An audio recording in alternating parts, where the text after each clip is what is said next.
Hey everyone, Kevin Lewis with Home Life Benchmark Realty, and it's time for your February 2024 Fraser Valley Real Estate Market Update.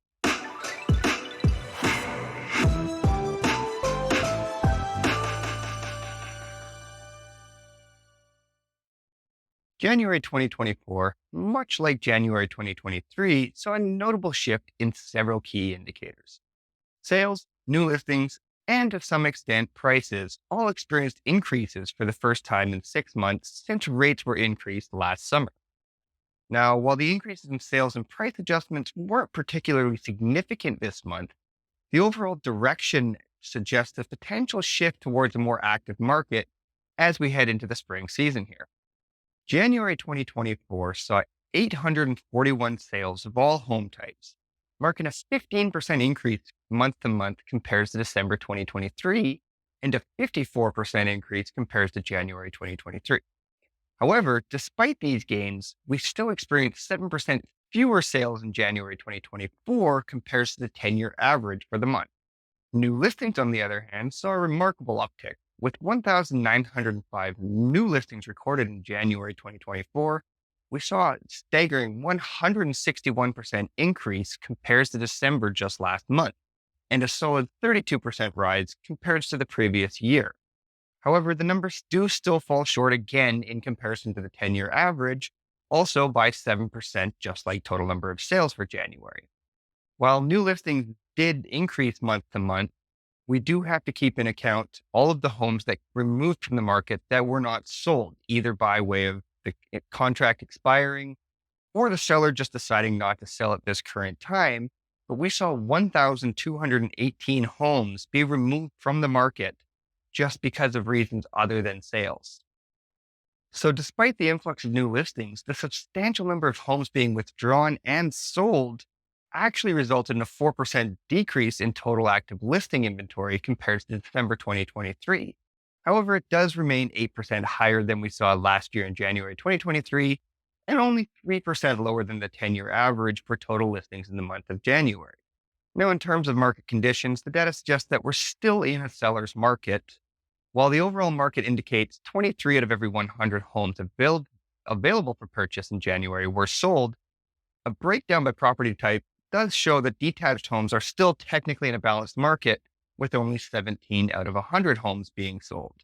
Now, keep in mind, anything less than 12 out of 100 homes for sale actually selling in a month would be considered a buyer's market.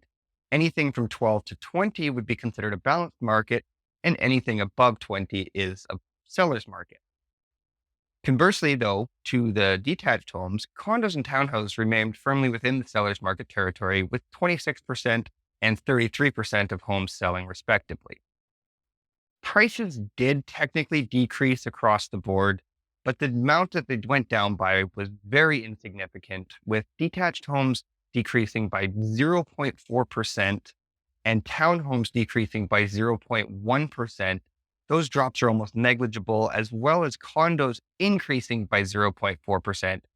All of the price changes from December 2023 through January 2024 were pretty insignificant. However, what that does show is that prices probably have stopped decreasing for the time being and likely will start to increase as we head into the spring months. Speaking of heading into the spring months, it should be noted that January is a bit of an odd month, with just coming out of the holidays. The first 2 weeks of January tend to be pretty dead as far as buyers go in the real estate market, and buying activity tends to pick up in the second half of the month. However, new listings do start to come up at the beginning of the month, so just keep this in mind. And I noticed it in my own business, and talking to several other agents, it does seem as if the market started to pick up in the second half of January, which could lead us into seeing all of those prices and sales numbers and new listings all increasing for the month of February. The big question is going to be whether the total inventory increases or whether enough buyers come back into the market to keep that inventory crunched down low. Now, as far as what you should be doing in this market right now, like I always say, the best time to make a move is when it makes sense for you and your family and your situation, regardless of what's happening in the market. The market comes secondary to your lifestyle. But looking at the market, now may be a better time to make a move happen if you're planning on just buying your first home, buying an investment property, or selling your current home and upgrading to a larger home. The reason that sooner may be better is we do know that prices have been directly tied to the interest rates over the last couple of years. A lot of the forecasts, the analysts and the economists are suggesting that we're likely to see interest rates decrease this year. And if we do see the interest rates decrease, we're likely to see prices increase with that. So if the prices increase relative to the decrease in the interest rates, your monthly payments on a mortgage are likely going to be the same today as they will be at the lower interest rates. Let's just say, for example, in 6 months, but with a higher purchase price. The downside to purchasing in the future is that you're purchasing at that higher price. Whereas if you purchase today at the lower price, all of that extra growth is going to be money in your pocket in the form of equity. And of course, if you do a short-term financing and rates do in fact decrease over the next short term, once you renew your mortgage in about 2 or 3 years, depending on how long you lock in for, you're very much likely to see your payments decrease substantially and build that equity in that short term while the rates come down. Now, of course, the opposite would be true if you're looking to just sell your home or you're looking to downsize to a lower valued property. Of course, interest rates don't play as much of a bearing into your decision on the forefront because you're likely not going to have a mortgage if you're downsizing. And if you're selling, well, you don't worry about a mortgage anyways. So seeing the interest rates come down is not necessarily beneficial for that.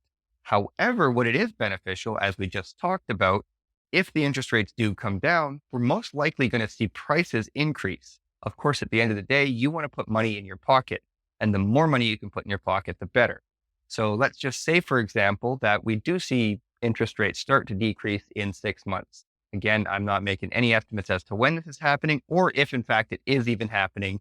I'm just basing this off of everything I've read on the economists and the analysts about interest rate. But let's say that rates do come down and prices do jump up.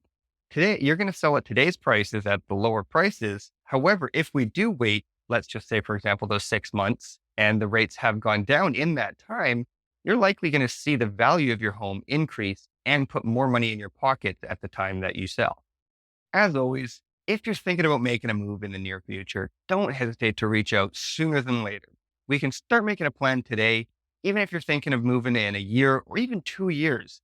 If we start the process today, we can make things as least stressful as possible when the time does come for you to actually make that move happen. And you get to keep your ear to the ground, see what's happening in the market, and make a much more educated decision once the time does come around. So, of course, give me a call, 604-218-5635. Send me a text, leave me a message below. Send me an email, kevin@kevinlewis.com. Whatever way you want to get in touch with me, reach out sooner than later, and we'll start making a plan. Thanks for tuning in, and I'll see you guys next month.